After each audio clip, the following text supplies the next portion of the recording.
শহরের এক নামী বহুতল ফ্ল্যাটে অনির্বাণ আর ঐশানীর সংসার। অনির্বাণ একটি বহুজাতিক সংস্থায় মাঝারি পদে কর্মরত, আর ঈশানী রূপচর্চা কেন্দ্রের ব্যবসা চালায়।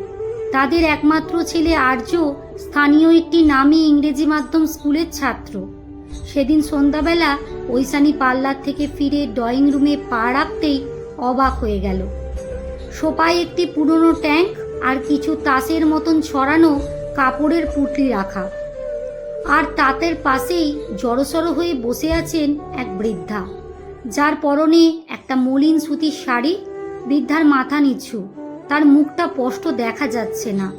অনির্বাণকে সামনে দেখেই ঈশানী চড়া সুরে বলে উঠল, অনির্বাণ, এসব কি নোংরামো? ড্রয়িং রুমে এ দশা কেন? আর এই ভদ্রমহিলাই বা কে? একে কোথা থেকে ধরে নিয়ে এলে? অনির্বাণ শান্ত গলায় বলল, ঐশানী, একটু শান্ত হও। উনি আজ থেকে আমাদের সাথেই থাকবেন। ঐশানী রাগে ফেটে পড়ল। আমাদের সাথে থাকবেন মানে? ঠাট্টা করছো? এমনিতেই ফ্ল্যাটের মেনটেনেন্স আর যে স্কুলের ফিস, আমার পার্লারের লোন দিতে হিমশিম খাচ্ছি, তার ওপর কোনো এক অজানা বৃদ্ধার দায়িত্ব আমি ঘাড়ে নেব? তোমার লজ্জা করে না? অবলীলায় এক আপদ ঘরে তুলে নিয়ে এলে। ঠিক এই সময় আর্য ভেতরের ঘর থেকে দৌড়ে এসে অনির্বাণের হাতে ধরে বলল, বাবা, ঠাম্মিকে নিয়ে এসেছো তো? তুমি বলেছিলে না এবার পুজোয় ঠাম্মি আমাদের সাথে থাকবে? ছেলের কথা শুনে ঐশানীর চোখ কপালে উঠল। সে অনির্বাণের দিকে তাকিয়ে জিজ্ঞেস করে বলল, ও আচ্ছা, তাহলে ইনি তোমার মা? ওই অজ পাড়া গায়ের বিধবা বুড়ি যাকে তুমি তোমার ছোট ভাইয়ের কাছে রেখে এসেছিলে? কেন, তোমার ভাই আর তার যা, এর কি ওনাকে খাওয়াতে কষ্ট হচ্ছিল? সে এখানে পাঠাতে হলো? আমি পরিষ্কার বলে দিচ্ছি, এ ফ্ল্যাটে কোনো ফালতু লোকের জায়গা হবে না।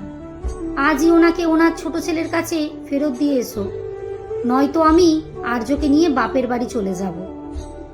অনির্বাণ এবার স্ত্রীর দিকে সোজা তাকিয়ে গভীর গলায় বলল, ঐশানী, মুখ সামলে কথা বলো। আগে ভালো করে চেয়ে দেখো উনি কে। ঐশানী রাগের মাথায় হনহন করে এগিয়ে গিয়ে বৃদ্ধার মুখের ওপর থেকে শাড়ির আঁচলটা হ্যাঁচকা টানে সরিয়ে দিল। আর মুখটা দেখা মাত্রই যেন ঐশানীর মাথায় আকাশ ভেঙে পড়ল। গলার আওয়াজ স্তব্ধ হয়ে গেল, শরীরটা কাঁপতে লাগলো। সে ফিসফিস করে বলতে উঠল, মা, তুমি? বৃদ্ধা সিটিকণা দেবী চোখ মুজে মেয়ের দিকে তাকালেন। তার চোখ দুটো এতক্ষণে কান্নায় লাল হয়ে গেছে। অনির্বাণ দীর্ঘশ্বাস ফেলে বলল, হ্যাঁ ঈশানী, উনি তোমার নিজের মা। তোমার এক ছোট ভাই আর তার বউ ওনাকে বাড়ি থেকে তাড়িয়ে দিয়েছে। ওনার শেষ সম্বল যেটুকু গয়না আর জমানো টাকা ছিল সব কেড়ে নিয়ে আজ সকালবেলা ওনাকে স্টেশনে ফেলে দিয়ে এসেছিল। মা আমাকে লুকিয়ে ফোন করেছিলেন, তাই আমি অফিস থেকে ছুটি নিয়ে ওনাকে উদ্ধার করে নিয়ে এসেছি।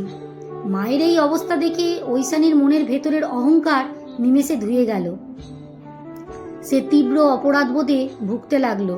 স্বামীর দিকে একরাশ কৃতজ্ঞতা আর অনুশোচনার দৃষ্টিতে তাকিয়ে বলল, অনির্বাণ, আমাকে ক্ষমা করে দাও। আমি বুঝতে পারিনি তুমি সত্যিই মহান, যে আমার মাকে নিজের মায়ের মতন সম্মান দিয়ে এই বিপদে আগলে নিয়ে এলে। মা, তুমি একটুও ভেবো না, এই মেয়ে থাকতে তোমার কোনো কষ্ট হবে না। কিন্তু ঠিক তখনই সোফা থেকে উঠে দাঁড়ালেন সিটিকণা দেবী।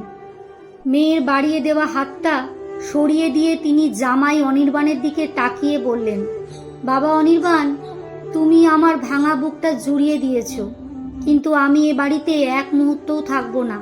তুমি দয়া করে আমাকে কোনো একটা ভালো বৃদ্ধাশ্রমে রেখে এসো। ঐশানী কেঁদে উঠে বলল, সে কি মা, আমি তোমার নিজের মেয়ে। আমি থাকতে তুমি বৃদ্ধাশ্রমে কেন যাবে? সিটিকণা দেবী মেয়ের চোখের দিকে তাকিয়ে শান্ত কিন্তু কঠিন গলায় বললেন, যে কারণে তোমার শাশুড়ি মা এ বাড়িতে স্থান পাননি, ঠিক সেই কারণে। গত বছর যখন অনির্বাণের মা অসুস্থ হয়ে এখানে দুদিন থাকতে এসেছিলেন, তখন তুমি ঠিক এইভাবেই চিৎকার করে ওনাকে বাড়ি থেকে তাড়িয়েছিলে। অনির্বাণ বাধ্য হয়ে ওনাকে ওনার ছোট ছেলের কাছে রেখে এসেছিল। আজ যদি আমি তোমার সংসারে আশ্রয় নিই, তবে বিধাতা আমাকে ক্ষমা করবেন না। আমি যেমন একটা কুপুত্র জন্ম দিয়েছি, যে আমাকে তাড়িয়ে দিল। তেমনই একটা কুপ্রথাবিদ্ধা কন্যা সন্তানও জন্ম দিয়েছি, যে অন্য একজনের মাকে বাড়ি থেকে তাড়িয়ে দিয়েছিল। মায়ের মুখের এই নির্মম সত্য শুনে ঐশানী পাথরের মতন দাঁড়িয়ে রইল। স্মৃতিকণা দেবী শেষ কথাটি বললেন, যা ঐশানীর বুকে তীরের মতো বাঁধল।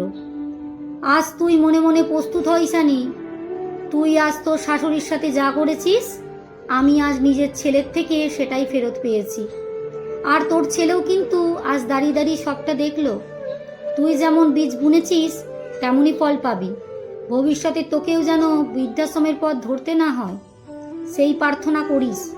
ঐশানী ডুকরে কেঁদে উঠে সোফার ওপর বসে পড়ল। সে বুঝতে পারল অন্যের মাকে অবহেলা করার শাস্তি যে আজ নিজের মায়ের চোখের জলের মধ্য দিয়ে হাতে নাতে পেয়ে গেছে। আসলে যেমন কর্ম তেমন ফল। বাবা মা, গুরুজন নিজের হন কিংবা শ্বশুরবাড়ির, তারা ঈশ্বরের সমতুল্য। অন্য কারোর মা বাবার প্রতি আমাদের করা দুর্ব্যবহার একদিন ঘুরে এসে আমাদের নিজেদের মা বাবার ওপর বা আমাদের নিজেদের ওপরই আঘাত হানে। ভবিষ্যৎ প্রজন্মের কাছে আদর্শ হতে গেলে বর্তমানের কর্মকে পবিত্র ও সহানুভূতিশীল রাখা একান্ত প্রয়োজন। কলমে সুষমা বাগ প্রধান, পাঠে অঞ্জু বিশ্বাস।